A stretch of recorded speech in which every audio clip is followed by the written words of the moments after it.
over time, seen that there really wasn't a lot of places to get help in this area. I decided to go back to school, and because I wanted to do something to make a difference in this community where I was raising my children. I have 3 boys. Brennan is over here. He works for me. He has 6 years clean as well. We had our struggle while we were here. I have a 20-year-old, Dan, and I have a 10-year-old, Matt. So I decided to go back to school. I went back to school and I got my master's degree in social work. And I started my journey in this field down in Bloomington because there was no place here, right? I couldn't even get an internship here, right, Rachel? Correct. Because there was no place around here. So I worked down in Bloomington doing my internship, and then they hired me on. And I worked in their drug court program, which we now have in LaSalle County. Made my way through some prisons and jail. I ended up over at LaSalle County Jail. And while I was at LaSalle County Jail, that's where this came from. I would work with people that were in custody.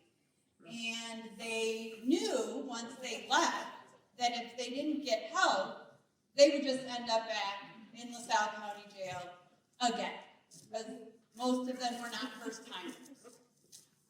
They would go to jail, they would get cleaned up in the jail, they would leave the jail, they would go back to the same people, places, and didn't really have support. So they would end up back in jail. And I worked with them to try to get them placed so that they could get the help they needed.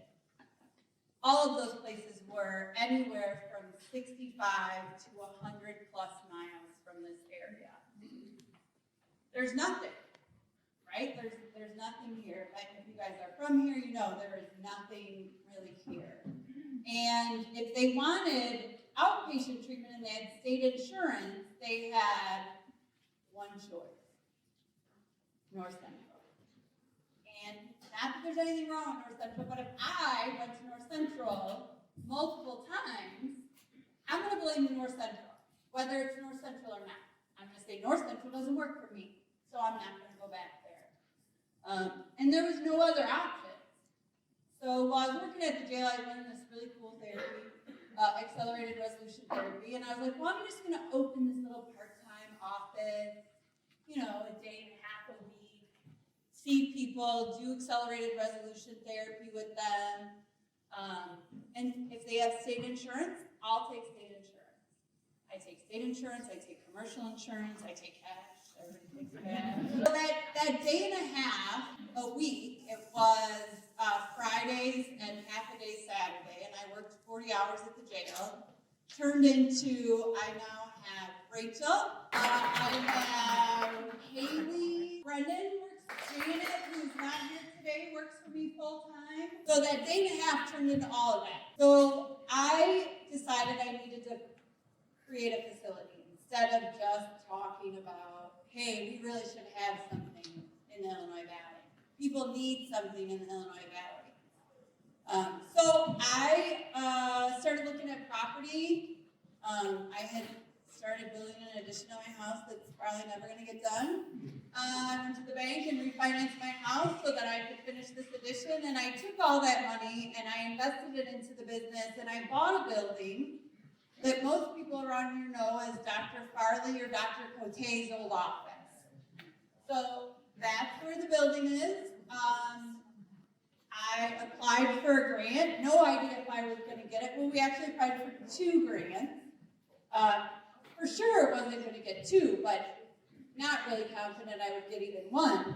And on the call, they actually encouraged us to apply for 2 and looked at all the other properties available in the Illinois Valley, and they said, what about this property? What about this property? And I said, well, it won't work because I had looked at probably every commercial property in the Illinois Valley that was for sale at the time.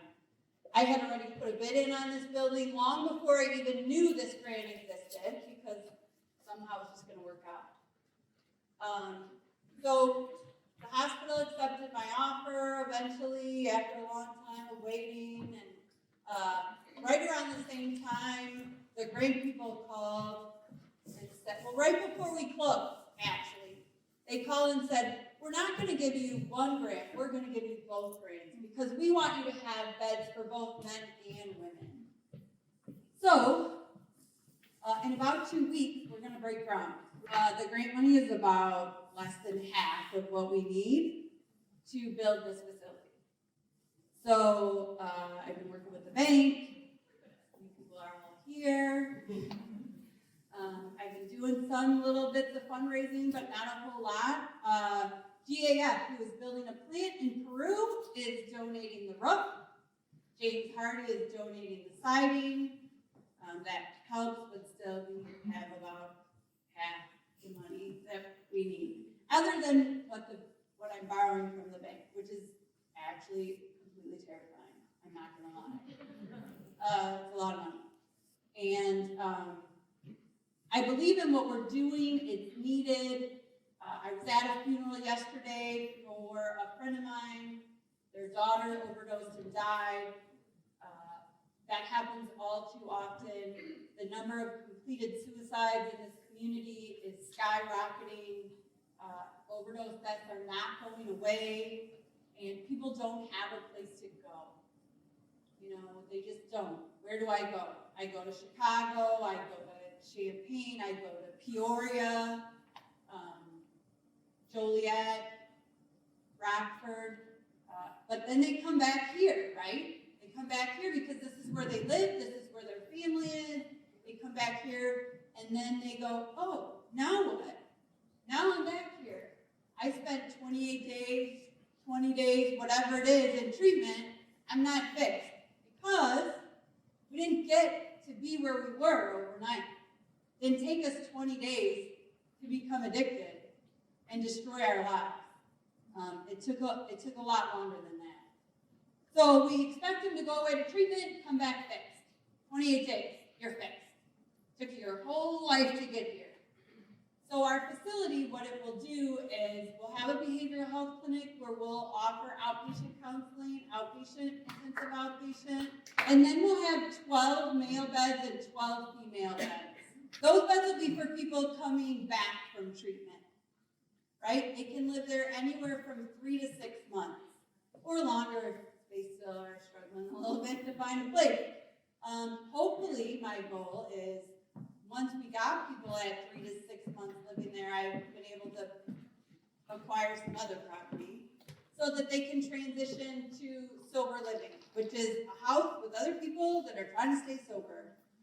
At our facility, they'll receive counseling, they'll go to group counseling, we'll have recovery coaches, we'll have people there to help support them 24/7 while they're there. They'll be expected to get a job, work, pay taxes, be responsible, pay rent. We'll teach them the life skills that maybe they didn't have.